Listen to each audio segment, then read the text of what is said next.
हमारी खास पेशकश में। मैं हूं आपके साथ नेहा दुबे। आज हम बात करेंगे जानलेवा निपाह वायरस की। केरल कोरोना की दूसरी लहर से जूझ रहा है। अब भी रोजाना तकरीबन 25,000 से ज्यादा मामले सामने आ रहे हैं। वहीं निपाह वायरस ने सरकार की नींद उड़ा दी है। कोझिकोड में 12 साल के लड़के की मौत निपाह वायरस से संक्रमित पाए जाने के बाद हो गई। मीडिया रिपोर्ट्स के मुताबिक 2 और लोगों में निपाह वायरस के संक्रमण के लक्षण स्पष्ट हुए हैं। मई 2018 में केरल में सबसे पहले निपाह वायरस संक्रमण की पुष्टि हुई थी। उस वक्त इसकी वजह से 17 लोगों की जान गई थी। हालात की गंभीरता को देखते हुए केंद्र सरकार की national centre for disease control की एक टीम को केरल भेजा।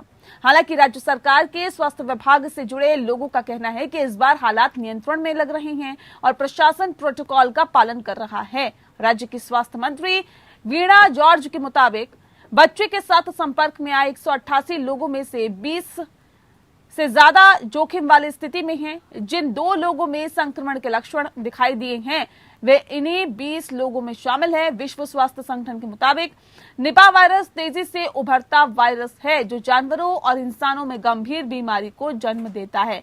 एनआईवी या निपाह के बारे में सबसे पहले 1998 में मलेशिया के काम्पंग सुआई निपाह से पता चला था कि वहीं से इस वायरस को ये नाम मिला है। उस वक्त इस बीमारी के वाहक सुअर बनते थे। साल 2004 में बांग्लादेश में कुछ लोग इस वायरस की चपेट में आए। इंसानों में निपाह से सांस लेने से जुड़ी हुई गंभीर बीमारी हो सकती है या फिर जानलेवा इंसेफेलाइटिस भी अपनी चपेट में ले सकता है। इंसानों या जानवरों को इस बीमारी को दूर करने के लिए अभी तक कोई इंजेक्शन नहीं बना है। Centre for disease control and prevention के मुताबिक निपाह वायरस का इन्फेक्शन इंसेफेलाइटिस से जुड़ा हुआ है जिसमें दिमाग को नुकसान होता है और 5 से 14 दिन तक इसकी चपेट में आने के बाद ये वायरस 3 से 14 दिन तक तेज बुखार और सिरदर्द की वजह बन सकता है। ये लक्षण 24 से 48 घंटों में मरीज को कोमा में भी पहुंचा सकते हैं। निपाह वायरस का वर्तमान में कोई इलाज नहीं है और एक बार के लिए रिबाविरिन ड्रग को इस वायरस के खिलाफ असरदार माना गया है, लेकिन अभी तक उस ड्रग को भी सिर्फ लेबोरेटरी में टेस्ट किया गया है। इंसान पर इस ड्रग का कितना असर रहेगा ये साफ नहीं है। वहीं साल 2020 में निपाह वायरस से लड़ने के लिए एक वैक्सीन पर काम शुरू किया गया।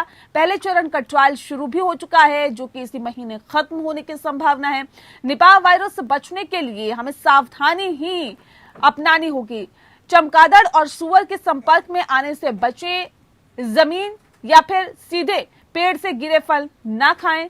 सवाल ये है कि निपाह कितनी बड़ी चिंता और चुनौती है। निपाह से निपटने के लिए किस तरह के इंतजामात की जरूरत है और किस तरह की सावधानियां बरतनी चाहिए। निपाह का इलाज कब तक संभव हो पाएगा, जानेंगे विशेषज्ञों से उनकी राय।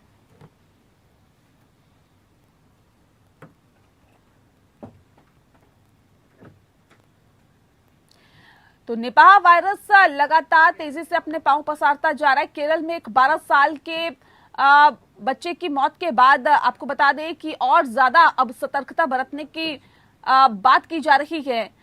बताया जा रहा है कि ये निपाह वायरस एक तरह का इंसेफेलाइटिस की तरह ही है। इसके लक्षण कुछ ऐसे ही मिलते जुलते हैं और केरल में क्योंकि इसके मामले लगातार बढ़ते जा रहे हैं, एक तरफ कोरोना की दूसरी लहर के बाद जब तीसरी लहर की हम जिक्र करते हैं तो केरल में सबसे ज्यादा मामले सामने आ रहे हैं। तकरीबन 25,000 मामले केरल में लगातार सामने आ रहे हैं। दूसरी तरफ निपाह वायरस भी सरकार की नींद उड़ाने में लगातार लगा हुआ है। आज इस विषय पर हम तफसील से चर्चा करेंगे। हमारे साथ खास पैनल मौजूद है, उनसे आपका परिचय करा देते हैं। इस वक्त हमारे साथ डॉक्टर एम वली जी हैं जो कि सीनियर डॉक्टर है गंगाराम हॉस्पिटल के। साथ ही डॉक्टर अंशुमान कुमार जी हमारे साथ है जो कि सीनियर डॉक्टर हैं धर्मशिला हॉस्पिटल के। आप दोनों का बहुत स्वागत है। सबसे पहला सवाल मेरा डॉक्टर वली आपसे है। सर, निपाह वायरस की अगर हम बात करें, अभी तक हम कोरोना वायरस की बात कर रहे थे सर, लेकिन निपाह वायरस जिस तरह से अब फैल रहा है और जिस तरह से तेजी के साथ फैलता हुआ दिखाई दे रहा है सर, एक 12 साल के बच्चे की मौत हो गई क्या, और जाहिर तौर पे अपने आप में कई सवाल खड़े करता है। क्या है ये निपाह वायरस? सबसे पहले हमारे दर्शकों को बताएं। देखिए, आपने बहुत अच्छा बना के दर्शकों को पहले ही काफी संख्या में डिटेल बता दी है। मैं ये कहना चाहूंगा कि ये वायरस तभी अदृश्य होते हैं। बैट्स का नाम आपको अगर याद हो, कोरोना वायरस में भी आया था। ये बैट्स जो हैं अपने अंदर 100-150 तरह की जो वायरसेस हैं वो हार्बर करते हैं। तो ये खास किस्म की बैट्स होती हैं जिनको हम फ्रूट बैट्स कहते हैं आम भाषा में, और टीरोपोटाइडी कहते हैं। तो इनको उड़ने वाले, चूंकि ये जानवर हैं तो इसलिए संक्रमण ज्यादा तेजी से ये फैलाते हैं। इसके अलावा आपने बताया है पिग्स के अलावा शीप यानी भेड़ों से, बकरियों से और पिग्स से, कैट्स से और हॉर्सेस से, ये सब जानवर इनके वो हो सकते हैं रिजर्वायर, और जिन पे अगर ये बैट काटे और फिर कहीं संक्रमण हो जाए, या डायरेक्ट जैसे आपने बताया फ्रूट पे बैट वार करे, अपना खाए उसको और उसको नीचे गिरा दे, या वो डायरेक्ट संक्रमण में आ जाए, तो ये गंदगी से होता है। एक आम भाषा में अगर हम कहें कैसे फैलता है, वन वर्ड आंसर है ये अनहाइजीनिक कंडीशन से फैलता है। और आपने ये भी बताया कि सबसे पहले ये मलेशिया में भी आइडेंटिफाई हुआ था, और हमारे यहाँ सिलीगुड़ी में 2001 में इसके केसेस देखने को मिले थे। लेकिन केरला में चूंकि ये अभी हाल ही में थोड़े दिन पहले 2018 में देखा गया था, तो इसको काफी सीख लिया है केरला वालों ने कैसे आइसोलेशन करना है, और सेंट्रल टीम भी गई है। इसमें लक्षण चूंकि अजीब से होते हैं, बच्चे तो पहचान नहीं पाते हैं, छोटे बच्चों में होते हैं, तो ये इसकी जो सबसे बड़ी रोकथाम है वो यही है कि हम लक्षण को पहचाने जब ये वायरस वहां फैल रहा हो उस एरिया में। अगर कोई भी बच्चे को या एडल्ट को ये लक्षण हो, उसको हम तुरंत आइसोलेट कर दें। आपने भी बताया कि इसका कोई इलाज नहीं है, तो ये सबसे पहले सस्पेक्ट केसेस को हमको उनका ही बैरियर बना देना है, उनको अलग कर देना है, और उनको बिल्कुल वातावरण में नहीं। ठीक है डॉक्टर वली, लक्षण के बारे में भी हम जानेंगे, क्योंकि जाहिर तौर पे निपाह वायरस क्या है इसकी आज हम तय तक जाने की कोशिश करेंगे। डॉक्टर अंशुमान, सवाल इस बात को लेकर है सर, इसकी उत्पत्ति कहाँ से हुई? किसी भी वायरस के बारे में अगर हम जानते हैं तो ये भी कहीं ना कहीं बहुत जरूरी हो जाता है जानना कि कहाँ से इसकी उत्पत्ति हुई, कहाँ से ये वायरस आया और कैसे इसका नाम निपाह पड़ा। नेहा, जितने वायरस के बारे में मेडिकल साइंस को पता है उससे कई गुना ज्यादा वायरस अभी हमारे वातावरण में है, ये सच है। अब मानव की उत्पत्ति से पहले से वायरस है और बाद में भी रहेगा। ये ह्यूमन एवोल्यूशन या एनिमल एवोल्यूशन की थ्योरी को आप पढ़ेंगे तो उसमें यही बताया गया है, वायरस हमारा लिविंग नॉट डेड है, मतलब एक जंक्शन है निर्जीव सजीव के बीच वायरस है। तो सजीव चाहिए, डीएनए चाहिए मल्टीप्लाई करने के। निपा वायरस भी सिमिलरली एक जूनोटिक डिजीज, मतलब जानवर से फैलने वाली बीमारी का वायरस है, और इसमें आरएनए वायरस है। जैसे आपने कोरोना वायरस के बारे में देखा, लोगों को पता चल गया आरएनए वायरस क्या होता है, डीएनए वायरस क्या होता है, राइबोन्यूक्लिक एसिड वायरस है। इसको भी ह्यूमन या किसी मैमल का डीएनए चाहिए। डॉक्टर वली साहब ने इसीलिए देखिए आपको जितने जानवरों का नाम बताया, सुअर, घोड़ा, बैट वाली चिड़िया, पंछी, तो जितने भी जानवर हैं सारे या तो एवियन ग्रुप है या मैमल ग्रुप है। मतलब उनको डीएनए चाहिए आरएनए वायरस को मल्टीप्लाई करने के लिए, उनको बीमार करने के लिए। और दो प्रमुख अंग जिनको अफेक्ट करेगा ये वायरस वो है फेफड़ा और मस्तिष्क, जिसका कारण निमोनिया जो कोरोना वायरस के लक्षण से मैच करेगा, एन्केफेलाइटिस जो दिमागी बुखार जिसको कहते हैं दिमागी बुखार से मैच करेगा। खासकर की कोस्टल एरिया में ज्यादा हो रहा है, जैसे मलेशिया या केरल में बार बार 2018 से आउटब्रेक हो रहा है, केरल में तीसरी या चौथी बार आउटब्रेक है। तो ये हमारे वातावरण में मौजूद रहता है। सिर्फ फ्रूट जिस समय अभी होता है सीजन है फ्रूट्स का, फ्रूट बैट जो चमगादड़ होता है जब इधर उधर से वायरस को लेके आने लगा और धीरे धीरे उस फल को बच्चे खा लिए, वो उसी में मिलता है। यही इसका पूरी थियरी किया। जी डॉक्टर अंशुमान, एक सवाल और मेरा, क्या ये भी संक्रामक वायरस है? क्या एक से दूसरे इंसान में फैलता है, या जानवरों से इंसान में फैल सकता है, या इंसान से जानवरों में फैल सकता है क्या? और इससे कितना सचेत रहने की जरूरत है? बिल्कुल, जैसा मैंने बताया पहली बात की जूनोटिक डिजीज है, मतलब कि जानवर से ही इंसान में आएगा, डायरेक्ट नहीं आ रहा है। तो इसका मतलब क्या हुआ, निपा वायरस पहले बैट को या सुअर को या घोड़े को इन्फेक्ट किया, वहां से एक बार इंसान में अगर आ गया तो इंसान से इंसान में ट्रांसमिट होता जाएगा। इसीलिए वली साहब ने पहले स्टेटमेंट में कह दिया कि जिनमें संक्रमण की थोड़ी भी संभावना शक विश्वास लगे उनको आइसोलेट कर दो, मतलब इंसान से इंसान में अपना फैलने दो। और अगर जानवर में लगे सब सुबह की निपा वायरस का इन्फेक्शन हो गया तो जानवर को आइसोलेट करके और कहा जाता है कि उनको इंसिनरेट कर दो या उनको आइसोलेट करके रखो या नेचुरल मौत मर जाए या मार दिया जाए ताकि इंसान को हम बचा लें, ये इसका तरीका है। तो bat to animal, animal to human, then human to human, ये ट्रांसमिशन इसका चेन है। बिल्कुल, तो जाहिर तौर पर सतर्क रहने की जरूरत है। डॉक्टर वली, लक्षणों की बात आप इससे पहले कर रहे थे सर, मैं भी आपसे समझना चाहूंगी और मुझे लगता है हमारे दर्शक भी ये जानना चाहेंगे, क्योंकि कोरोना वायरस भी एक जगह फैल रहा है। आप देख सकते हैं कि अभी भी केरल में लगातार 25 से 30 हजार के केसेस लगातार सामने आ रहे हैं और देश भर में तकरीबन 40 हजार से ज्यादा केसेस सामने आ रहे हैं। सर, कैसे ये पता चलेगी ये नॉर्मल फ्लू है, नॉर्मल वायरस है, कोरोना वायरस है या फिर निपाह वायरस है? क्या डिफरेंसेस होते हैं? जो आमतौर पे वायरल संक्रमण होता है उसमें देखिए, कोरोना में तो हम पहले बात कर रहे थे ट्रैवल की, फिर आसपास कोरोना हो गया, कांटेक्ट की हमने बात करी, सब करी। लेकिन एक घर में एक बच्चा है जो कल तक खेल रहा था और आज सुबह जब वो सो के उठता है, उसकी माँ उसके रूम में जाती है, उसकी माँ उसके माथे को हाथ लगाती है तो उसका माथा तमतमा रहा होता है, इसमें 4 बुखार सडनली हो जाता है और उसको दौरा आ सकता है। अगर सीजर्स आए बुखार के साथ तो हम एनकेफेलाइटिस सस्पेक्ट करते हैं। अब ये बात की बात है, ये एनकेफेलाइटिस कौन से वायरस से है, निपा वायरस से या निपा से मिलते जुलते किसी वायरस से है।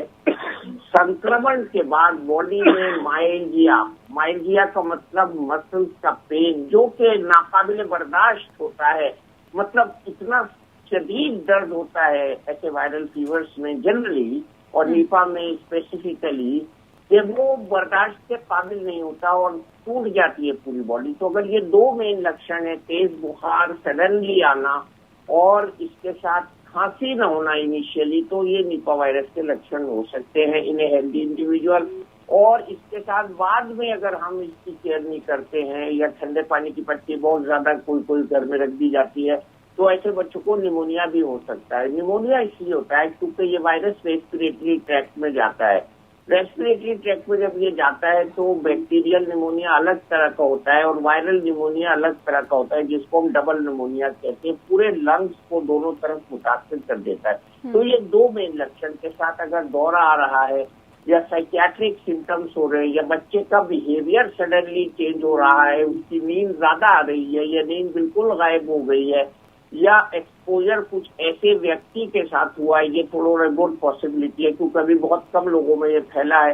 तो ऐसे लक्षण में ये हमारी ड्यूटी होती है डॉक्टर्स की कि पूरी डिटेल्ड हिस्ट्री लेके अब इस बात को इस्टेब्लिश करें कि लाइकली ये कौन सा बुखार है। अब देखिए, जो अब यूपी में बुखार देखा गया था उसको शुरू में उन्होंने कह दिया था कि ये कोई नई बीमारी है, ज्ञात बुखार है, वो डेंगू निकला मेजोरिटी केसेस में। तो ये बाद में हमको एक स्टैटिस्टिकल एनालिसिस भी करना होता है कि कौन सा बुखार हो सकता है और इसमें हम अपने ज्ञान और विवेक को इस्तेमाल कर सकते हैं और वही सबसे बड़ी क्लिनिकल डायग्नोसिस होती है। RT-PCR टेस्ट होता है इसका, जैसे हम कोरोना में करते हैं। एलिजा टेस्ट होता है, वो थोड़ा बाद की बात है और सब जगह एकदम से अवेलेबल नहीं था पिछले दिनों जब ये फैला था। तो ये अभी बहुत ज्यादा कॉशन की जरूरत है और आइसोलेशन की जरूरत है और बच्चों को बाहर निकालने से रोकने के लिए। ठीक है डॉक्टर अंशुमान, आपसे मैं समझना चाहूंगी सर, ये बताइए कि अगर इस तरह के लक्षण हैं, जिस बात का जिक्र डॉक्टर वली कर रहे थे, इस तरह के लक्षण अगर किसी व्यक्ति में है, सबसे पहले उसे क्या करना चाहिए? फर्स्ट एड के तौर पे क्या करें? सबसे पहले उसकी हिस्ट्री में ये पता करें कि कहीं भी जंगल में, गार्डन में, बगीचा में गया था क्या, कोई ऐसे फल खाया था क्या। सबसे पहली जानकारी ये चाहिए। पोल्ट्री फार्म, हॉर्स स्टेबल, मतलब जहां घोड़े रहते हैं, यहाँ गया था क्या, हिस्ट्री में बहुत इंपॉर्टेंट है। निपा वायरस कोरोना वायरस की तरह बहुत एयरबॉर्न नहीं है। जब तक समीप में नजदीक आकर संक्रमित नहीं होगा बच्चा या इंसान, तब तक इसको निपा वायरस को इन्फेक्ट होने की गुंजाइश है। अगर ये इन्फेक्शन ले लिया तो सेकंड काम करना है कि अगर उसको बुखार आ रहा है या कोई भी रहा है, चाहे कॉमन फ्लू का हो या कोरोना का हो या निपा का हो, आइसोलेट कर ले अपने आप को। आइसोलेट करने के बाद सबसे पहला और फिर अपने, जैसे डॉक्टर बली साहब ने बताया, लक्षण के आधार पे डिस्क्रिमिनेट करना चालू कर दे। उत्तरी भारत में खास करके एक और डायग्नोसिस आ जाएगी, डेंगू फीवर। डिस्क्रिमिनेट करना चालू कर दे किस तरह से बुखार की संभावना लग रही, उसके हिसाब से एलिजा या RT-PCR टेस्ट कोरोना का भी है, निपा का भी है, उसको करा दें। तब इसी स्टेप बाय स्टेप जाके हम आगे बढ़ेंगे। तो आपने जो सवाल पूछा उसमें है कि सबसे पहले हिस्ट्री में देखें संक्रमण या कॉन्टैक्ट की हिस्ट्री, और दूसरा देखें कि अपने आप को आइसोलेट कर ले जैसे उसको कोई भी लक्षण आए। बिल्कुल, तो सबसे पहले अगर इस तरह के लक्षण आपको दिख रहे हैं या फिर आपके अंदर इस तरह के लक्षण हैं, तो आपको सबसे पहले अपने आप को आइसोलेट करना है ताकि अपने साथ साथ आप दूसरों को भी कहीं ना कहीं सेफ रख पाएं। नहीं तो इसी तरह के हालात हो जाएंगे जैसे कोरोना के दौर में आप देख रहे हैं। डॉक्टर वली, मैं आपसे समझना चाहूंगी, क्योंकि सर ये बताइए हमारे दर्शकों को कि कैसे बचे इससे, कैसे सतर्कता के साथ आप आगे बढ़ सकते हैं, निपा वायरस को कैसे अपने आप से दूर रख सकते हैं, और क्या कुछ इसमें सतर्कता बरतनी चाहिए? सतर्कता जी सबसे बड़ी यही है कि अनड्यू एक्सपोजर अवॉइड करें, बाहर न जाए, घर में रहे।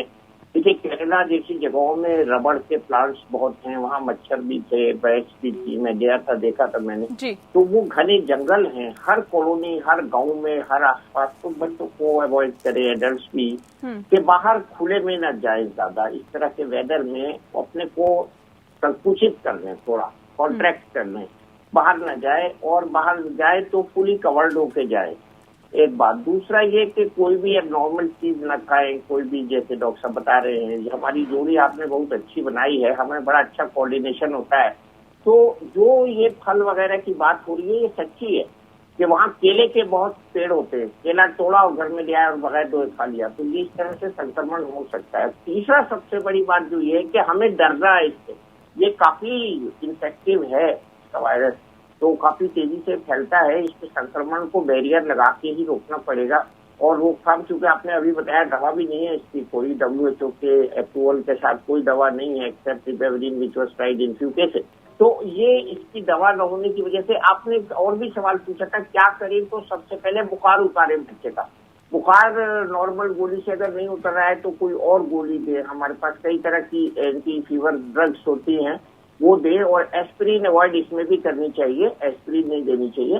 तो ये बच्चे को जो है ठंडे रूम में रखना चाहिए, और एक्सपोजर से बचाना चाहिए, आइसोलेशन में रखना चाहिए। जी। और जनरली मैं तो कहता हूँ इस मौसम में मच्छर से भी बचाव करने की जरूरत है, और ज्यादा बाहर जाने की जरूरत नहीं है। और डॉक्टर वली, ये तो सतर्कता बरतने की जरूरत है, लेकिन इस वायरस से सबसे ज्यादा खतरा किसको है, बच्चों को या फिर एडल्ट को?